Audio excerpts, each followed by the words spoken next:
ശകലക്ക ഇപ്പൊ ഞാൻ ഒരു കസ്റ്റമർ എന്നുള്ള നിലയിൽ എന്റെ വീടിന്റെ വലിയ ഫ്ലോറിംഗ് പണിയിലെത്തി.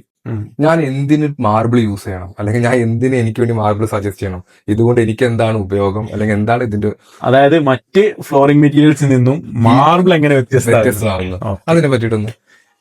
അതായത് ഇപ്പോ ഞാൻ ചോദ്യമാണ് തിരിച്ചു വയ്ക്കാം. ഓക്കെ. ഇനി മാർബിൾ അല്ലാത്ത ഏതെങ്കിലും ഒരു ഫ്ലോറിംഗ് മെറ്റീരിയൽസ് എടുത്തു.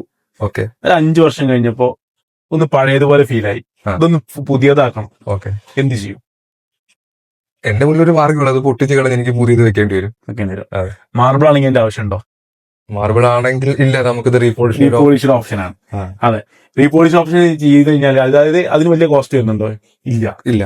ചെറിയ നമ്മൾ ഫൈനൽ സ്റ്റേജിൽ വരുന്ന ഒരു പോളിഷിന്റെ ഒരു എമൗണ്ട് മാത്രമേ വരുന്നുള്ളൂ. അത് നമ്മൾ 5 വർഷം കഴിഞ്ഞാൽ ആ ഒരു റേറ്റ് ചെറിയൊരു എമൗണ്ടിൽ നിങ്ങളെ വീടിന്റെ ഫ്ലോർ പുത്തൻ പുതിയതായി. അതായത് നമ്മൾ 5-6 വർഷം മുന്നേ എങ്ങനെയായിരുന്നു അതേപോലെ വീണ്ടും ഒരു 6 വർഷം കഴിഞ്ഞാൽ കിട്ടും. ഒന്നാമത് എന്താ വെച്ച് കഴിഞ്ഞാൽ പോളിഷ് ചെയ്ത് കഴിഞ്ഞാൽ ഇപ്പൊ ടൈൽ എന്നൊക്കെ പറഞ്ഞു കഴിഞ്ഞാൽ ഇനിയിപ്പോ ഫ്ലോറിംഗ് മെറ്റീരിയൽ ടൈലാണെങ്കിൽ ഏറ്റവും കൂടുതലായിട്ട് യൂസ് ചെയ്യുന്നത്, അതുകൊണ്ട് അതിനെ കുറിച്ച് പറയുന്നതാണ്. അത് ആ ഒരു മെറ്റീരിയല് നമുക്ക് ഒരു മുകളിലൊരു പ്രിന്റ് മാത്രമേ ഉള്ളൂ. മാർബിൾ എന്ന് പറഞ്ഞു കഴിഞ്ഞാൽ അതിന്റെ അടി വരും, മുകള് മുതൽ അടി വരും ഒറ്റ ഡിസൈനാണ്. ഇനി പോളിഷ് ചെയ്ത് അതിന്റെ മുകളത്തെ കോട്ടിങ്ങൾ പോയി കഴിഞ്ഞാലും അടിയിലും സെയിം സാധനം തന്നെയാണ് കിട്ടുന്നത്. കല്ല് തേയ്യണ വരെ അതായത് 15-16 mm തിക്നെസ് ഉള്ള സാധനമാണ്. അത് 16 വരെ അടിച്ചു കഴിഞ്ഞാലും നമുക്ക് ആ ഒരു ഡിസൈൻ കിട്ടും. അപ്പൊ നമുക്ക് റീയൂസബിൾ ആണ്. പുതിയ മെറ്റീരിയൽ ആയിട്ട് നമുക്ക് തന്നെ രണ്ടാമത് എടുക്കാൻ പറ്റും. അങ്ങനെ ഒരു ഓപ്ഷനാണ് ഉള്ളത്. ഇത് ഞാൻ ഉദ്ദേശിക്കുന്നത് നമ്മളിപ്പോ ഒന്നാമത് വിരിച്ചു കഴിഞ്ഞാൽ കുറച്ച് എക്സ്പെൻസ് വരുന്നുണ്ട്.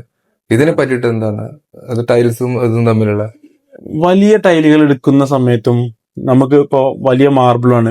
മാർബിൾ പറഞ്ഞാൽ അത്യാവശ്യം വലിയ വലിയ സ്ലാബുകളാണ് വരുന്നത്.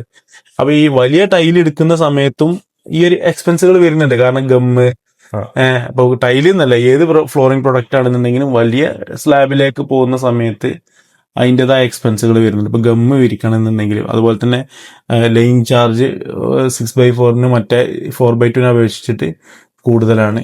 അങ്ങനെയുള്ള ഒരുപാട് ഡിഫറൻസ് ഉണ്ട്. അപ്പൊ നമുക്ക് വലിയൊരു എമൗണ്ട് ഒന്നും ഇപ്പൊ മാർബിള് വിരിക്കുന്നതുകൊണ്ട് ആ ഒരു ബുദ്ധിമുട്ട് വരുന്നില്ല. റേറ്റിൽ വലിയൊരു മാറ്റമൊന്നും വരുന്നില്ല. ചെറിയ എന്തെങ്കിലുമൊക്കെ ഒരു ഇതുണ്ടാവും. പക്ഷെ അതിന് കിട്ടുന്ന നമുക്കൊരു ആഫ്റ്റർ എഫക്റ്റ്, അതായത് മാർബിൾ വിരിച്ചാലും മറ്റെന്ത് ഫ്ലോറിംഗ് പ്രൊഡക്റ്റ് വിരിച്ചു കഴിഞ്ഞാലും മാർബിൾ എന്ന് പറഞ്ഞു കഴിഞ്ഞാല് നമ്മളൊരു ഒറിജിനൽ ഡയമണ്ട് ഒരു ഒറിജിനൽ ഡയമണ്ടും നമ്മളെ ഫാൻസി ഷോപ്പിൽ നിന്ന് കിട്ടുന്ന നമ്മള് മാനുഫാക്ചർ ചെറിയ ചെറിയ ഇത് ഉണ്ടാക്കിയതും തമ്മിലുള്ള ഒരു ഡിഫറൻസ് ഉണ്ടല്ലോ. 10 റുപ്യന്റെ സാധനവും 1 കോടിയുടെ സാധനവും തമ്മിലുള്ള ഡിഫറൻസ് എന്താണ്? ആ ഒരു ഡിഫറൻസ് മാർബിളുണ്ട്. അത് മറ്റുള്ളവർ മനസ്സിലാക്കണില്ല. നിങ്ങളിപ്പോ പോളിഷിന്റെ കാര്യം പറഞ്ഞു. ഓക്കെ. ഇനിയിപ്പോ നമ്മളെ മെറ്റീരിയൽ വൈസ് നോക്കുകയാണെങ്കിൽ നമ്മളെ മാർബിൾ എന്ന് പറഞ്ഞാൽ ചിലപ്പോൾ 5 രൂപയുടെ വ്യത്യാസം നമുക്ക് വരുന്നുണ്ട്. ഈ 5 രൂപയുടെ വ്യത്യാസം ഈ മാർബിളും ടൈൽസും തമ്മിൽ എന്താണ് ഈ 5 രൂപയുടെ വ്യത്യാസം? 5 രൂപയല്ല, എക്സാമ്പിൾ.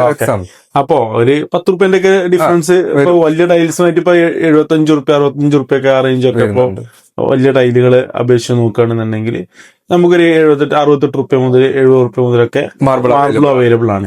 അപ്പൊ വലിയൊരു വ്യത്യാസം ഈ പറഞ്ഞ പോലെ തന്നെ 5 റുപ്യന്റെ വ്യത്യാസം മുതലാണ് സ്റ്റാർട്ടിങ് വരുന്നത്. പിന്നെ ടൈൽസിലും വലിയ വലിയ എമൗണ്ടിന്റെ മെറ്റീരിയൽ വരുന്നുണ്ട്. ഇപ്പൊ എക്സാമ്പിൾ ആയിട്ട് പറയുകയാണെന്നുണ്ടെങ്കിൽ 8-4 ടൈലുകള് ഭയങ്കര റേറ്റ് ആണ് വരുന്നുണ്ട്. മാർബിളിനേക്കാൾ റേറ്റ് ആയിട്ട് ആ ഒരു റേഞ്ചിലേക്ക് പോകുന്നത്. മാർബിളിന്റെ ഒപ്പം എന്നൊക്കെ പറയാൻ പറ്റുന്ന രൂപത്തിലേക്ക് പോകുന്നത്. പക്ഷെ നമുക്ക് അതിലും വലിയ സ്ലാബുകള് നമുക്ക് വേണമെങ്കിൽ 68 റുപ്യക്ക് മാർബിളിൽ അവൈലബിൾ ആണ്. അപ്പൊ നമുക്ക് അതിൽ വെച്ചിട്ട് പ്രൈസ് കമ്പാരിസൺ ഒരിക്കലും നടത്താൻ കഴിയില്ല. ക്വാളിറ്റിന്റെ കാര്യത്തിലേക്ക് എത്തുകയാണെന്നുണ്ടെങ്കിൽ ഇപ്പൊ മാർബിളിൽ ഇപ്പൊ നമുക്ക് കുറഞ്ഞ റേറ്റിന് മാർബിൾ അവൈലബിൾ ആണ്. അത് നമുക്ക് ആ ഒരു പ്രീമിയം നമുക്ക് ടൈലിടുന്ന ഒരു കോട്ടിങ്ങും കാര്യങ്ങളൊക്കെ ഫുള്ള് കിട്ടും. ഇപ്പൊ ഫുൾ ബോഡി ആയിരിക്കും, കല്ലല്ലേ. അതായത് ഈ തല മുതൽ ആ തല വരെയും ഒറ്റ ഡിസൈനാണ് കിട്ടുക. അതിൽ മാറ്റമൊന്നും ഉണ്ടാവില്ല. പിന്നെ വെച്ച് കഴിഞ്ഞാൽ അതിന്റെ വൈറ്റ്നെസ്സില് അല്ലെങ്കിൽ അതിന്റെ ഗ്ലേസ് എന്ന് പറഞ്ഞ സംഭവമുണ്ട്. മാർബിളില് അതിന്റെ ഗ്ലേസ് എന്ന് പറഞ്ഞൊരു ആ ഒരു ഇതിനാണ് അതിന്റെ റേറ്റ് വരുന്നത്. അത് ചിലവർക്ക് മനസ്സിലാവും, ഇതിനെ വർക്ക് ചെയ്തവർക്ക് അല്ലെങ്കിൽ മാർബിളുമായിട്ട് ബന്ധപ്പെട്ട് നടക്കുന്നവർക്ക് അതിന്റെ ഗ്ലേസ് ശരിക്ക് മനസ്സിലാവും. അത് നമ്മൾ പോളിഷ് ചെയ്ത് കഴിഞ്ഞാലാണ് നമുക്ക് ഇപ്പൊ മാർബിള് ടൈലൊക്കെ നമ്മൾ പറഞ്ഞു കഴിഞ്ഞാല് ഷോറൂമിന്റെ ഉള്ളിൽ കംപ്ലീറ്റ് വെച്ച് നല്ല ലൈറ്റ് ഒക്കെ കൊടുത്തിട്ടാണ് നല്ല അടിപൊളിയാക്കിയിട്ട് ഡിസ്പ്ലേ ചെയ്തിട്ട്. പക്ഷെ മാർബിൾ എവിടെ എത്തുന്നത്? പുറത്ത് പക്ഷെ അപ്പൊ എന്ത് ചെയ്യുന്നത്, പുറത്തുനിന്ന് തന്നെ അതിന് ഇത്രയും നമ്മൾ അട്രാക്ട് ചെയ്യാനുള്ള കഴിവുണ്ട്. അപ്പൊ ഒരു വിരിച്ചു കഴിഞ്ഞ് ഫോക്കസ് ലൈറ്റ് ഒക്കെ വന്നു കഴിഞ്ഞാൽ അതിന്റെ ആ ഒരു ആംബിയൻസ് എന്ന് പറഞ്ഞാൽ വേറെ ലെവലാണ്.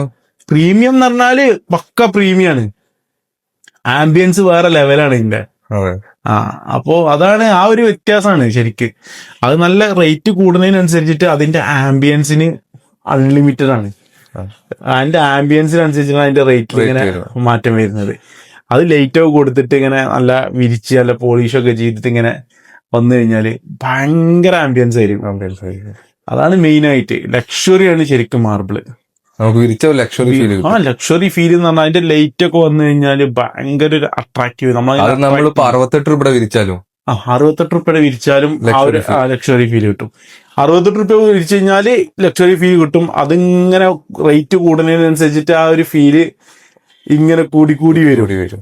അപ്പൊ 100, 120 ഒക്കെ മെറ്റീരിയൽ വിരിച്ചിട്ടുണ്ടെന്നുണ്ടെങ്കിൽ നമ്മൾ തന്നെ അത്ഭുതപ്പെട്ടു പോകും. ചിലപ്പോ നമ്മള് ഇവിടെ ഇരിക്കുന്ന മെറ്റീരിയൽ ആവില്ല, ഇപ്പൊ ഒരു വീട്ടിൽ വിരിച്ചിട്ട് ആ ലൈറ്റിംഗ് ഒക്കെ വന്നിട്ടുണ്ടെങ്കിൽ ഉണ്ടാവുന്നത്. അതേപോലെ തന്നെ നമുക്ക് വേറെ ഫ്ലോറിംഗ്സിലൊക്കെ നമുക്ക് ഒരുപാട് മോഡൽസ് അവൈലബിൾ ആണ്. അത് ഏത് സൈസിലാണെങ്കിൽ നമുക്ക് അവൈലബിൾ ആയി കിട്ടും. അതുപോലെ തന്നെ നമുക്ക് നമ്മുടെ മാർബിളിൽ അവൈലബിൾ ആണോ? മാർബിളിൽ നിങ്ങൾക്ക് അറിയുന്നതല്ലേ, നമ്മള് യുണീക്ക് പ്രൊഡക്റ്റ് ആണ്. അതായത് ഒരു മെറ്റീരിയൽ ഒരു വീട്ടിലിട്ടിട്ടുണ്ടെന്നുണ്ടെങ്കിൽ ആ ഒരു മെറ്റീരിയൽ വേറൊരു വീട്ടിലുണ്ടാവില്ല. അതായത് എന്റെ വീട്ടിലുള്ള ഞങ്ങളെ വീട്ടിൽ വേണം, ഒരാളെ വീട്ടിലുണ്ടാവില്ല. ഓക്കെ. നാച്ചുറൽ സ്റ്റോൺ ആണ്. അതായത് ഈ ഒരു ഡിസൈന് ഈ ഒരു കല്ലുമ്മല് മാത്രമേ ഉണ്ടാവുള്ളൂ. അടുത്ത ഭാഗത്തേക്ക് ആ ഒരു ഡിസൈന് വരില്ല. അതായത് ഒരു ബ്ലോക്ക് ആ ഒരു മോഡൽ. ഇപ്പൊ ഈ ഷോപ്പിൽ ഇരിക്കുന്ന ഓരോ മോഡലും യുണീക്കാണ്. വേറെ എവിടെ ഇല്ല. പക്ഷെ ടൈൽസിൽ അങ്ങനെയല്ല. ഇത് ഇങ്ങനെ കണ്ടിന്യൂഷൻ ആയിട്ട് പ്രൊഡക്ഷൻ ഇങ്ങനെ വന്നുകൊണ്ടിരിക്കും. ഒരു വീട്ടിലിട്ട് തന്നെ 10 വീട്ടിൽ ചിലപ്പം ഇടാൻ പറ്റും. മാർബിൾ തിരിച്ചാണ് ഒരു വീട്ടിലാണെങ്കിൽ ആ വീട്ടിലും മാത്രം. അപ്പൊ അങ്ങനെ നോക്കുന്ന സമയത്ത് മാർബിളിന്റെ ഡിസൈൻ എന്ന് പറഞ്ഞു കഴിഞ്ഞാൽ അൺലിമിറ്റഡ് ആണ്. ഓരോ മെറ്റീരിയലും ഓരോ ഡിസൈനാണ്, ഓരോ ഇതാണ്. പല കളറിലും അവൈലബിൾ ആണ്. പല കളറിലായിരിക്കും. ഇപ്പൊ ഞാൻ നേരത്തെ പറഞ്ഞ പല ഗ്ലേസിലായിരിക്കും. ഗ്ലേസ് ആണ് മാർബിളിന്റെ മെയിൻ ഘടകം എന്ന് പറയുന്നത്. റേറ്റിനെ പിടിച്ചു നിർത്തുന്ന മെയിൻ ഘടകം ആ വൈറ്റ്നെസ്, ആ ഒരു നമ്മളോട് അട്രാക്ട് ചെയ്യുന്ന ആ ഒരു ആംബിയൻസ് എന്നാണ് പറയുന്നത്. അത് ശരിക്ക് ഡയമണ്ട് ഒക്കെ വർക്ക് ചെയ്യുന്ന ആൾക്കാർക്ക് അതിന് നോക്കിക്കഴിഞ്ഞാൽ ഒരു ഇത് കിട്ടുമല്ലോ. ഇത് റേറ്റ് കൂടിയ ഡയമണ്ട് ആണ്, റേറ്റ് കുറഞ്ഞ ഡയമണ്ട് ആണ്. അപ്പൊ കല്ലിന്റെ ആ ഒരു തിളക്കത്തിനാണ് അതിന്റെ പ്രൈസ് എന്ന് പറയുന്നത്. അതേപോലെ നമുക്ക് ഇതിൽ ബുക്ക് മാച്ച് സീരീസും വരുന്ന അങ്ങനത്തെ സീരീസ്. ബുക്ക് മാച്ച് സീരീസ് എന്ന് പറഞ്ഞാൽ മാർബിള് എല്ലാ മെറ്റീരിയലും ബുക്ക് മാച്ച് ആണ്. പക്ഷെ നമുക്ക് ജോയിന്റ് ആയിട്ട് ഇടാൻ പറ്റിയ മെറ്റീരിയൽ ആണ് മാർബിൾ. അതിനൊരു കാരണമുണ്ട്. അതായത് ഇപ്പൊ ഒരു ബ്ലോക്ക് എന്ന് പറഞ്ഞു കഴിഞ്ഞാല് ഏകദേശം അതിങ്ങനെ സ്ലൈസ് ആയിട്ടാണ് കട്ട് ചെയ്യുക. അപ്പൊ ഈ സ്ലൈസ് കട്ട് ചെയ്യുന്ന സമയത്ത് ഈ ഡിസൈൻ ആയിരിക്കും ഇവിടെ ഉണ്ടാവുക, ഇതിന്റെ ഓപ്പോസിറ്റ് ഡിസൈൻ ആയിരിക്കും ഇപ്പുറത്ത് ഉണ്ടാവുക. അത് തിരിച്ചിട്ട് കഴിഞ്ഞാൽ ഈ ഡിസൈന് മറ്റേ തമ്മില് ജോയിന്റ് ആയിട്ട് കിട്ടും. അത് നാച്ചുറൽ ആണ്. അത് അങ്ങനെ കിട്ടൂ. അത് നമ്മൾ ഏത് മെറ്റീരിയൽ ആണെങ്കിലും, ഇപ്പൊ ഒരു നാച്ചുറൽ ആയിട്ടുള്ള എന്ത് മെറ്റീരിയൽ ആണെങ്കിലും, ഇനി നാച്ചുറൽ അല്ലാത്തൊരു മെറ്റീരിയൽ, ഇപ്പൊ ബ്രെഡിന്റെ ഉള്ളിൽ നമ്മൾ എന്ത് ചെയ്യാണ്, ജാമല്ല മറ്റേ ഇതുണ്ടല്ലോ നമ്മള് ചോക്ലേറ്റ്, ഇങ്ങനെ ക്രോസിന് കൊടുത്തു കൂട്ടിക്കോ, ഒരു ലൈനായിട്ട് എന്തെങ്കിലും കൊടുത്തു കൂട്ടിക്കോ, അതിങ്ങനെ കട്ട് ചെയ്തിട്ടുണ്ടെന്നുണ്ടെങ്കിൽ അത് തിരിച്ചിട്ട് കഴിഞ്ഞാൽ നമുക്കൊരു ഡിസൈൻ ആയിട്ട് കിട്ടും. അത് അതിന്റെ ഒരു സയൻസ് അങ്ങനെയാണ്. അപ്പൊ അത് വെച്ചിട്ടാണ് നമ്മൾ എന്ത് ചെയ്യുന്നത്, ഈ പ്രൊഡക്റ്റ് ജോയിന്റ് ചെയ്ത് കറക്റ്റ് ആയിട്ട് ബുക്ക് മാച്ചും അടിപൊളി ഡിസൈൻസ് വരുന്നത്. പിന്നെ നമ്മൾ ഈ ഇതൊക്കെ ചെയ്യാൻ പറ്റുന്ന വെച്ച് കഴിഞ്ഞാല് പണിക്കാരി ഒരിക്കലും നമ്മൾക്ക് അവരെ പണിക്കാരി എന്ന് പറയാൻ പറ്റില്ല. അവര് കലാകാരന്മാരാണ്. മാർബിളിൽ വർക്ക് ചെയ്യുന്നവരെന്ന് പറഞ്ഞു കഴിഞ്ഞാല് ശരിക്കും ഒരു കലാകാരന്മാരാണ്. കാരണം എന്താ വെച്ച് കഴിഞ്ഞാൽ ഈ ഡിസൈൻസ് ഒക്കെ എങ്ങനെ വരും എന്ന് അവര് മുൻകൂട്ടി കണ്ടിട്ടാണ് ആ ഒരു വീട്ടിൽ എന്ത് ചെയ്യുന്നത്, അവരിത് വിരിക്കുന്നത്. അപ്പൊ ഇതിന് നല്ല ഐഡിയ ഉള്ളവര് നല്ല ഡിസൈന് അടിപൊളിയാക്കിയിട്ട് ചെയ്തു തരും. നമ്മളറിയുന്നപ്പോ ഒരുപാട് ആൾക്കാരുണ്ടല്ലോ. നമ്മൾ അങ്ങനത്തെ ആൾക്കാരെ നമുക്ക് ഭയങ്കര ഇഷ്ടമാണ്. കാരണം എന്താ വെച്ച് കഴിഞ്ഞാല് അവർക്കൊരു പ്രത്യേക കഴിവുണ്ട്. അവരെ പോളിഷിങ്ങും അവര് ഏകദേശം മെറ്റീരിയൽ കണ്ടു കഴിഞ്ഞാല് അവർക്ക് ഈ ഒരു ഡിസൈൻ ഇങ്ങനെയൊക്കെ ചെയ്യാൻ പറ്റുന്നുണ്ട്. അപ്പൊ നമുക്ക് ഏകദേശം ഇതുണ്ടാവും.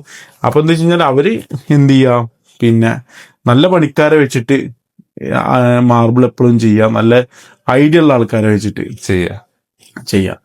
ഇല്ലാന്നുണ്ടെങ്കിൽ നമ്മൾ കൺസൾട്ട് ചെയ്ത് തരും. നിങ്ങൾക്ക് വേണമെന്നുണ്ടെങ്കിൽ ഏത് ഡിസൈനിൽ ഇത് ചെയ്യാൻ പറ്റും എന്നുള്ളത് ഏകദേശം നമുക്ക് എന്ത് ചെയ്യാം, നിങ്ങൾക്കൊക്കെ അറിയുന്ന കാര്യങ്ങളാണ്. എങ്ങനെ ഇത് ചെയ്തു കൊടുക്കാം കസ്റ്റമറിന്, അവർക്ക് ഇത് ഏതൊക്കെ ഈ ഒരു മാർബിൾ ഏതൊക്കെ രീതിയിൽ നമുക്ക് വിരിക്കാൻ പറ്റും എന്നുള്ളത് നമുക്ക് ഏകദേശം ഒരു ഐഡിയ ഉണ്ട്.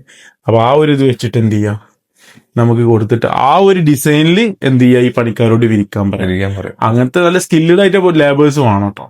അല്ലാതെ നമ്മൾ എത്ര വലിയൊരു സാധനം വാങ്ങിയിട്ട് കാര്യമില്ല. അപ്പൊ നമ്മൾ എത്ര വലിയ മെറ്റീരിയൽ എടുത്താലും അത് നമുക്കിപ്പോ റേറ്റ് കുറഞ്ഞ ഏതിനും മറ്റേ ആളുകള് റേറ്റ് കുറഞ്ഞതിലും അർത്ഥമില്ല കേട്ടോ. ചിലപ്പോ റേറ്റ് കുറഞ്ഞ ആൾക്കാരായിരിക്കും നല്ല സ്കില്ലഡ് ലേബേഴ്സ്. റേറ്റ് കൂടിയ ആളുകൾ ചിലപ്പോ അതൊന്നും പറയല്ല, ഓന്റെ കഴിവിനാണ് റേറ്റ് എത്ര ഇടുന്നുള്ളത്, അത് ഇതിന് ബാധകല്ല. അപ്പൊ ഈ ആർക്ക് വർക്ക് കൊടുക്കുകയാണെന്നുണ്ടെങ്കിലും അവരെ മുന്നത്തെ വർക്ക് എങ്ങനെ ഒരു ഹിസ്റ്ററി നോക്കിയിട്ട് വർക്ക് കൊടുക്കുക.